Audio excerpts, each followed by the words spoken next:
একদিন বিরতির পর কাল আবারও মাঠে ফিরছে বিপিএল। কাল মিশন শুরু করবে রংপুর রাইডার্স, প্রতিপক্ষ চট্টগ্রাম রয়্যালস। মাহমুদুল্লাহ মুস্তাফিজদের অভিজ্ঞতায় চলতি আসরে শিরোপা জয়ের আশা রংপুরের, জানিয়েছেন পাকিস্তানের ক্রিকেটার খাজা নাফে। এদিকে তারুণ্য নির্ভর দল নিয়ে জয়ের ধারা ধরে রাখতে চায় চট্টগ্রাম। জানান চট্টগ্রামের ব্যাটার মির্জা বেক। ম্যাচ শুরু দুপুর 1টায়। দিনের আরেক ম্যাচে সন্ধ্যা 6:30টায় রাজশাহী লড়বে নোয়াখালীর বিপক্ষে।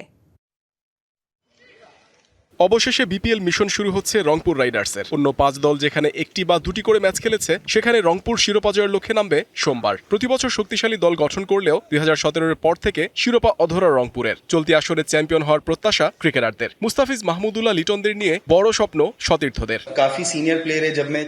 দলে মাহমুদুল্লাহ মুস্তাফিজের মতো অনেক সিনিয়র ক্রিকেটার আছেন। মাহমুদুল্লাহর কাছ থেকে শেখার ইচ্ছা আছে। আর মুস্তাফিজকে দেখেছি আইপিএলে দারুণ বোলিং করেছে। আশা করি বিপিএলে সে ভালো করবে। মালিকানা জটিলতা ও ভালো মানের বিদেশি ক্রিকেটারের অভাব থাকার পরও জয় দিয়ে আসর শুরু করেছে চট্টগ্রাম রয়্যালস। নতুন এবং ফিরে আসা গ্রাহকদের জন্য নগদে চলছে ক্যাশব্যাক সহ প্রতিদিন হাজারো উপহার জেতার সুযোগ। হবে আশা আর ফেরা, সারপ্রাইজ সেরা। শেখ মাহিদির নেতৃত্ব গুণে বিতর্ক পেছনে ফেলে মাঠের ক্রিকেটে সফল চট্টগ্রাম। অনুশীলনে চনমনে ক্রিকেটাররা, যদিও শরীফুলের চোট দলের জন্য অস্বস্তির। মেহেদী সবার সাথে কথা বলে, ভালো অধিনায়ক, আমাদের কম্বিনেশনও দারুণ। ভালো কিছু বিদেশিও আসছে, তারা যোগ দিলে দলের ভারসাম্য আরো ভালো হবে।